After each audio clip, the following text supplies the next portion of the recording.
सरकार को आपका नेतृत्व आप तमाम बहनें 10 दिन का अल्टीमेटम यहां से दे दे। ये सीआईडी के भाई भी सुन रहे हैं, 10 दिन का अल्टीमेटम आप दे दे। 23 तारीख को काला बैज लगाकर तमाम सेंटर में जाएंगे और जब तक इस सरकार के कफन में कील का काम हम ना करें तब तक काला बैज हमारे कंधों के ऊपर रहेगा, हम विरोध करते रहेंगे। इस तरह का फैसला ले, इस तरह का फैसला ले। 10 दिन में या तो सीएम हमको बुला ले, वो भागता फिर रहा है, झूठ बोलता फिर रहा है। चुनावी मौसम आ रहा है, अब बरसात का मौसम है। आपने गिजाई देखी होंगे, आपने बरसात में मेंढक भी देखे हुए, मेंढक के बच्चे भी आ जाते हैं, गिजाई भी निकल आती है। वो तमाम गिजाई बाहर आ रही है इस चुनावी मौसम के अंदर।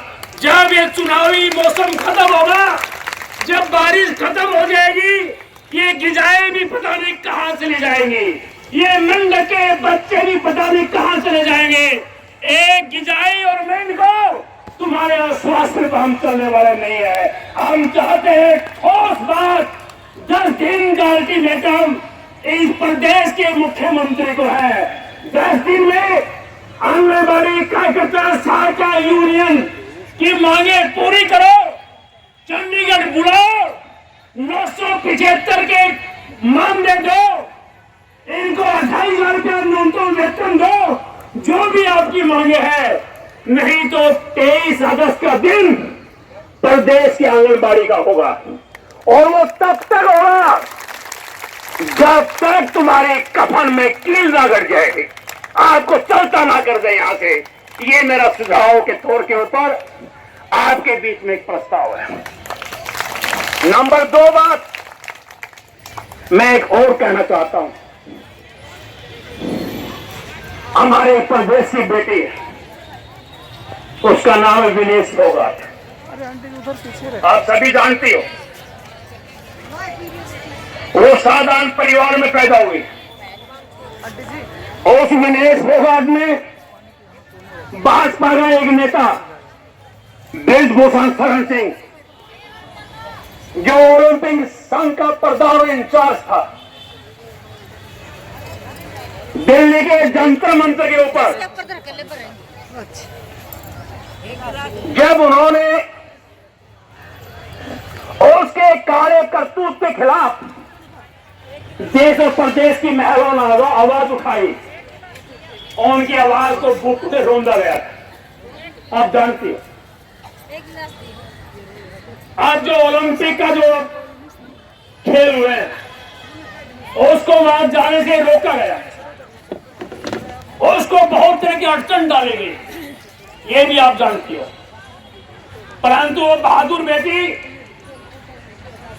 पूरे जज्बात के साथ, पूरे हिम्मत के साथ जब इस देश के लिए गोल्ड मेडल के नजदीक पहुंच गई, जो देश के सम्मान के लिए गोल्ड मेडल के लिए संघर्ष कर रही थी, ये दिल्ली की सरकार, मोदी की सरकार उस विनेश फोगाट के खिलाफ लड़ाई लड़ रही थी। विनेश लड़ाई लड़ रही थी गोल्ड मेडल के लिए और सरकार लड़ रही थी विनेश फोगाट के खिलाफ लड़ाई। ये आपके सामने है और उसको डिस्क्वालीफाई कर दिया गया। बहुत तरह के संशय है। ये विनेश फोगाट ने देश के गौरव को बढ़ाया, सरकार ने उसके साथ बहुत तरह का अन्याय किया है। मैं आपसे एक दूसरा प्रस्ताव आपके बीच में रखता हूं कि आज हम इस प्रदेश की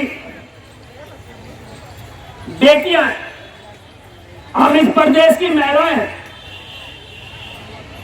इस प्रदेश की बेटी, इस प्रदेश की बहन विनेश फोगाट को न्याय मिले। एक प्रस्ताव एक पास होना चाहिए, आप इस पर विचार करें। ये 2 प्रस्ताव मैंने आपके बीच में रखा, प्रस्ताव आपने पास करना है। परंतु एक बात आप समझ लें, आप अपने आंदोलन को जीवंत रखें। ये सरकार एक बात समझती है कि आंदोलन आज करेंगे कल छोड़ देंगे। आप अपने आंदोलन को मजबूती के साथ खड़ी रहो कि 975 बहनों को मानदेय नहीं मिला है, वो हमारे संघर्ष में शामिल रही है, वो हमारे आंदोलन में रही है। जब तक उनको मानदेय नहीं मिलेगा, हमारी मांगे और मांगे पूरी नहीं होगी, यह आंदोलन जारी रहेगा। ये शपथ लेकर हम आप जाए।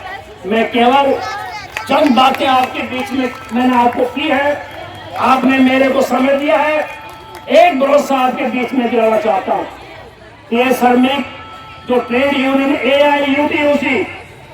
AIUTUC आपके संघर्ष में जी जान से आपके साथ है। आप बहनों का जब आप करनाल में पड़ाव था, जब हमारा पंचकुला में हमको रोका गया, उस संघर्ष में भी हमारे कर्मी, हमारे नेता ईश्वर राठी जी 24 घंटा आपके बीच में उपलब्ध थे। और मैं ये भरोसा देना चाहता हूं, बहनों लड़ना अपने हैं। हमारे AIUTUC प्रदेश के तमाम साथी, इससे जुड़ी हुई तमाम यूनियन AIUTUC की, जहां आपके पसीने का टपका पड़ेगा, हम खून का टपका आपने दे देंगे। इंकलाब, इंकलाब, प्रदेश की आंगनबाड़ी का संघर्ष जिंदाबाद, AIUTUC जिंदाबाद, आंगनबाड़ी कार्यकर्ता सहायता यूनियन जिंदाबाद। आपने मुझे समय दिया, आपका बहुत बहुत धन्यवाद। गांधी ने जब 19 महीने की इमरजेंसी लगाई थी, संजय गांधी आगा का अंडा था। जब इस देश ने पूछा था ये माँ बेटे का राज नहीं चलेगा, उखाड़ के भगा दी थी। तो आज ये खुद तो अंडे जगह जगह ला के घराड़ी बैठा रखी। ये जो राजाशाही का राज है, ये नहीं चलेगा, इसको उखाड़ना होगा। लेकिन उखाड़ कर क्या, हमेशा याद रखना है, हमारी लड़ाई नीतियों पर रहेगी, हमारी लड़ाई नीतियों पर रहेगी। एक दिन हम झुकेंगे नहीं। आप ख्याल रखिए, जब आप जनवरी महीना में हड़ताल पर थे, 4 महीना हड़ताल करके आपने जीत हासिल की, और 975 बहनों का बकाया दिलाने के लिए आप लड़ रहे हैं। उनको तो निकाल दिया था, किसने वापस करवाया नौकरी में? आपके संघर्ष ने, आपके संघर्ष से। मैं हरियाणा की जितनी लड़ाई पर ध्यान रखता हूँ, आपकी यूनियन है जो 975 को दोबारा उसका पूरा मानदेय दिलाने के लिए लड़ रही है, उसमें शिरोमणि है सबसे नंबर 1 पर आपकी लड़ाई। तो और भी आपकी बहुत सारी मांगे, और लेकिन बात क्या है? बात है कि आज संयुक्त किसान मोर्चा ने, मैं उससे आता हूं, संयुक्त किसान मोर्चा ने आपको उस 4 महीने की हड़ताल में आपको पूरी मदद दी थी, और उसकी जीत जो हुई थी, उस जीत से आप हौसला करके उतरे थे, हौसला करके उतरे थे। संयुक्त किसान मोर्चा का फैसला आज भी है कि हमको भी MSP नहीं मिली। आप उन्हीं किसान घरों की, उन्हीं भूमिहीन घरों की बेटियां, उन्होंने फैसला किया है सरकार जाए और आए, हमारी लड़ाई जारी रहेगी। तो इसी तरह से आपका ये फैसला रहना चाहिए, सरकार जाए या आए, आपकी लड़ाई और आने वाले दिनों में और जोरदार होगी। लेकिन साथ ही मैं भी कहना चाहूंगा, आपके AIUTUC के अध्यक्ष ने जो सूर्यदेव नेता है, उन्होंने कहा 23 तारीख तक 10 दिन का एक नोटिस दे दो इस सरकार को, या तो 10 दिन में जो आज ज्ञापन दिया जाएगा हमारी इन मांगों को पूरा करो, नहीं तो खड़ा बैन लगाकर एक रिबन का टुकड़ा लो, आलपिन से या सेफ्टी पिन जो है ये लगाओ, उसको लेके हमारी हेल्पर बहन भी, हमारी वर्कर बहन भी जाएंगे।